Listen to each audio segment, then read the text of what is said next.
Pernahkah kamu berpikir bahwa proses belajar sebenarnya tidak berhenti setelah kita lulus sekolah? Dunia terus berubah, teknologi berkembang, dan setiap fase kehidupan selalu menuntut kita untuk beradaptasi. Disinilah konsep pendidikan seumur hidup menjadi penting. Hari ini, kita akan membahas bagaimana para filsuf pendidikan melihat proses belajar sebagai perjalanan panjang yang membentuk siapa kita. Bukan hanya di ruang kelas, tetapi juga melalui pengalaman, pekerjaan, bahkan interaksi sehari-hari.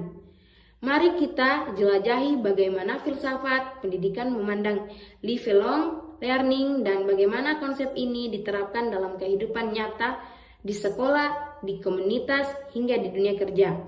Selamat menyimak!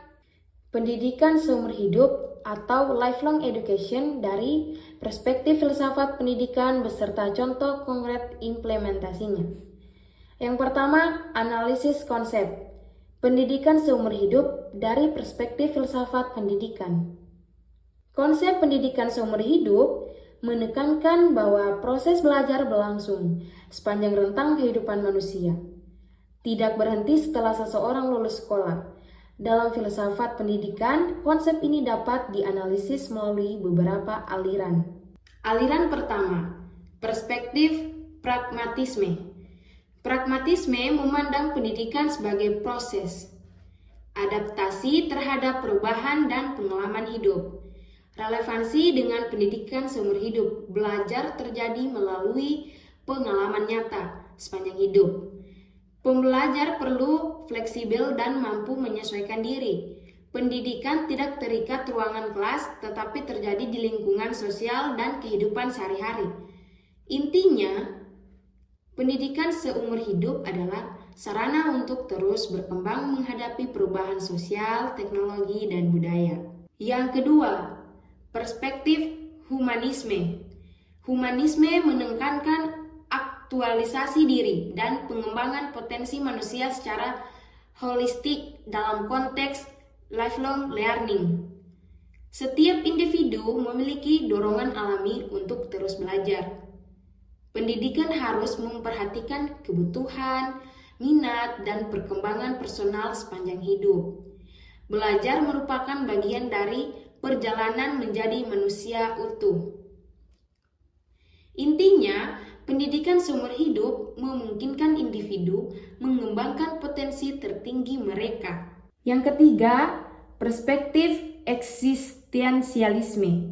Eksistensialisme memandang pendidikan sebagai proses mencari makna hidup dan kebebasan memilih.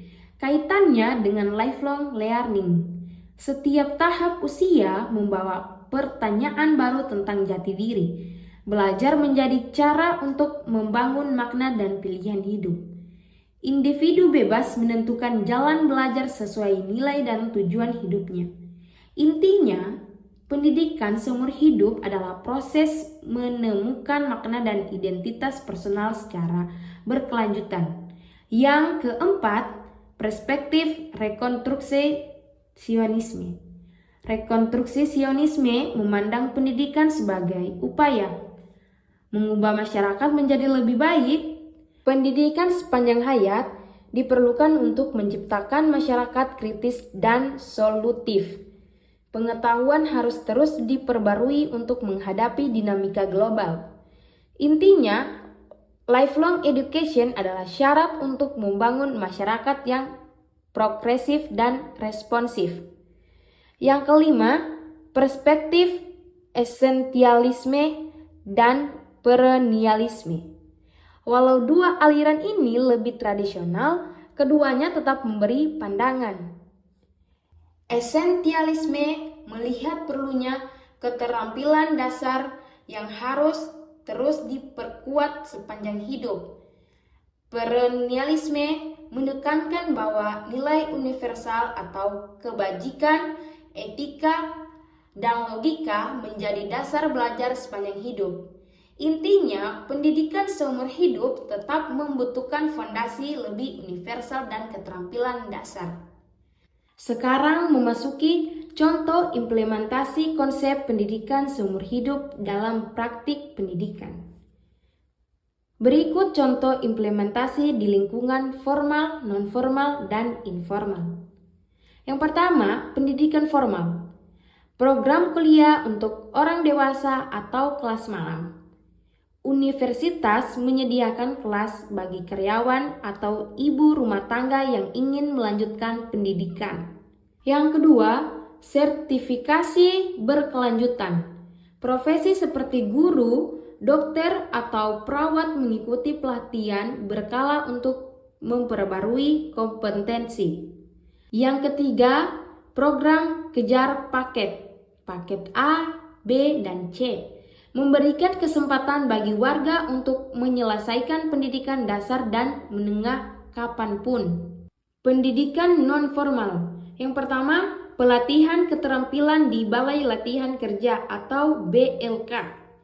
Contoh, pelatihan menjahit, tata boga, komputer, desain grafis untuk meningkatkan kemampuan kerja. Yang kedua, kursus online. Learning platforms seperti Coursera, Ruang Guru, Skill Academy, dan lainnya sebagai pilihan belajar fleksibel. Yang ketiga, komunitas belajar atau study club. Misalnya, komunitas fotografi, bahasa asing, menulis kreatif, dan coding, dan lain-lain. Pendidikan informal. Yang pertama, belajar dari lingkungan keluarga. Contoh, orang tua belajar cara mendidik anak dengan membaca, berdiskusi, atau menonton video edukatif. Yang kedua, belajar melalui pengalaman hidup. Contoh, mempelajari manajemen keuangan melalui pengalaman mengatur pengeluaran bulanan rumah tangga.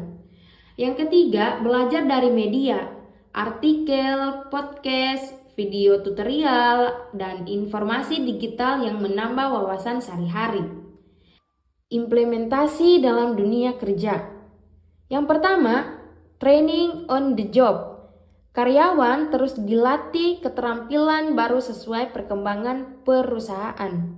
Yang kedua, rotasi pekerjaan. Membantu pekerja mempelajari beragam kemampuan lintas bidang. Yang ketiga, workshop dan seminar berkala. Tempat memperbarui pengetahuan dan mengikuti perkembangan industri. Kesimpulannya adalah, pendidikan seumur hidup adalah konsep bahwa proses belajar berlangsung sepanjang kehidupan manusia.